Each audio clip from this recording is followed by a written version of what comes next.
My first price target for Kadena's native cryptocurrency called KDA in 2025 is KDA at the price of $30.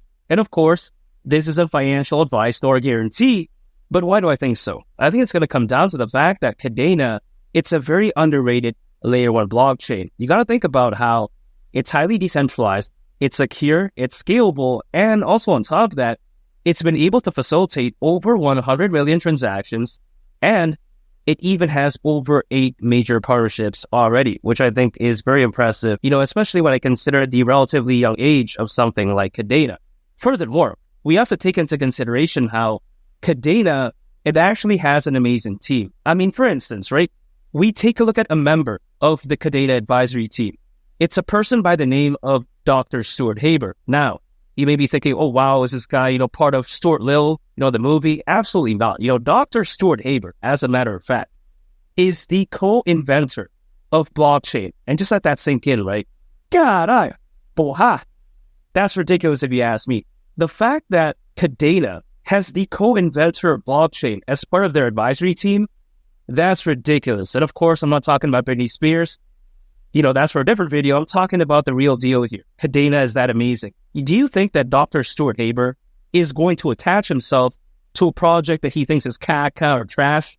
Absolutely not. Furthermore, we take a look at the founders of Kadena, Stuart Popejoy and Will Martino. Now, they're just no random Joe Schmo from Chipotle or El Pollo Loco. That's not the case. As a matter of fact, they both actually, in the past, right, helped build JP Morgan's first ever blockchain, now otherwise known as JPM Coin. So yeah, they have an amazing experience. Their resume really does speak for itself. So when you take a look at the Kadena team, right, it's actually very impressive. It's not like it's being ran by some random individuals in their mom's basement or something like that, eating Cheetos and Papa John's pizza all day. That's not the case, unlike some other projects, which I won't name any names. But yeah, you get my point, right? Kadena, it's actually run by professionals. And that's what I love, because as the old saying goes, the fish rots from the head down. Leadership is very important. A project could have amazing fundamentals, but if the leader gives up, if they just quit, then what's the point, right? Kadena, they're not stopping anytime soon. The leaders are very amazing, and the team is A+. So I think Kadena is pretty much a complete package. I don't see why KDA during this bull run won't hypothetically at least go to the price of $30.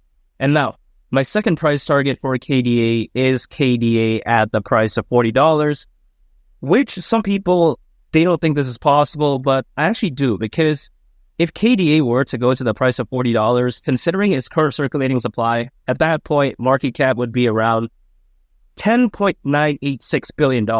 That's kind of complicated. Let's say for simplicity's sake, we say $11 billion. But even this isn't all that ridiculous. I mean, you have to take into consideration how something like BNB, even as of right now, market cap is around $90 billion, right? Now, we're not even at the peak of the bull run yet, and BNB is already reaching this high market cap.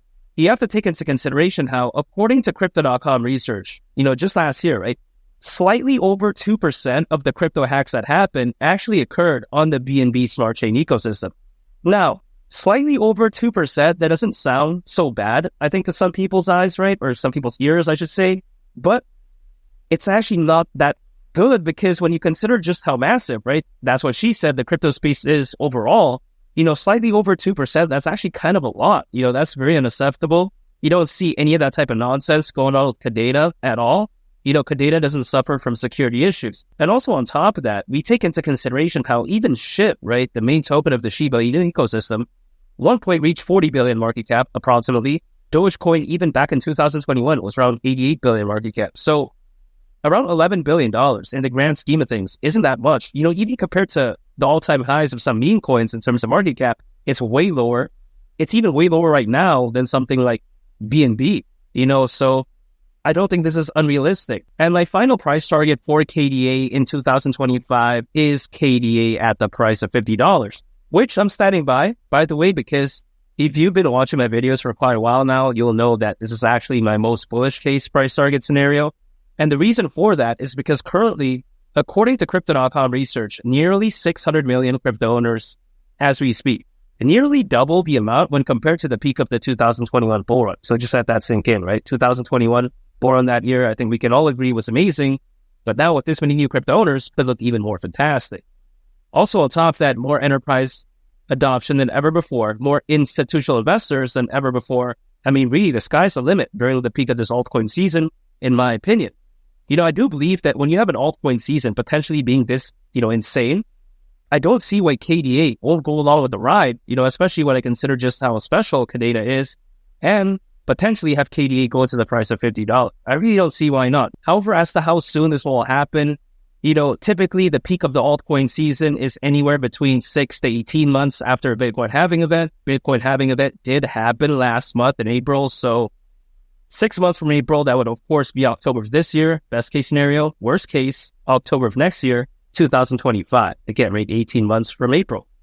Now, I'm not going to use the most, extreme or the best case example. Let's take a middle ground approach. Let's say even 12 months from April. That's still potentially April of 2025. So there's still some time there. But personally for me, I don't mind because that's actually more time for me to dollar cost average into KDA. Some people out there like to comment, wow, 2025 seems like a long time. But if a lot of people, which generally they have, right? A lot of my viewers, they've been in the crypto space ever since 2021. Even if, let's say, they wait until 2025, does it really seem like that long? If they've been through 2021, right? 2022, 2023. I mean, we're in 2024 as of right now. Waiting another year, potentially. I don't see why that's so bad. Now, of course, not financial advice. But if I were to equate this to a marathon, it's like, we're basically 8 miles down in a 10-mile marathon. Hashtag Eminem. But not related, of course, but you get my point. Why would anyone give up near the end of the marathon? Now, again, not financial advice, but at least that's just the way I view it. That's why I'm continuing to dollar cost average into KDA. All I do is that I acquire, I hold, and I just wait for the peak of the bull run. That's it. No day trading, no drawing some random triangle, trying to draw a thal, a lingerie set, grandma's G-string, bratwurst extender, double 69, standing 69. No, I'm not trying to draw that. Some people out there, they like to pull up a price chart and draw some random nonsense charts. Bull flag, cup and handle. It's like, who really cares about that, man? I'll focus on the fundamentals. I'll not focus on what happens to the price in the next 10 or 15 minutes. I know some friends who do that in day trade. All of them, right? They get wrecked. Now, I can't say in everyone's behalf because I don't know everyone's individual situation. But from my experience, a lot of my friends, they get absolutely hooked. It ends up being a complete disaster. Why do that? At least that's the way I view it. That's why I dollar cost average. I acquire, anytime I do an income, I hold, and I just wait for the peak of the bull. That's it. KDA at the price of $50 in a most bullish case scenario during the peak of this bull run. I don't see why not. I think it's that amazing, and I think that this bull run could be that ridiculous. God, boha. And make sure to subscribe if you gain value from this video. I'd greatly appreciate it. And also on top of that, make sure to check out this very fantastic video. I think you all would really love it. It's Lee the Captain, and I'll catch y'all on the next one. I'm out. Peace. Bye.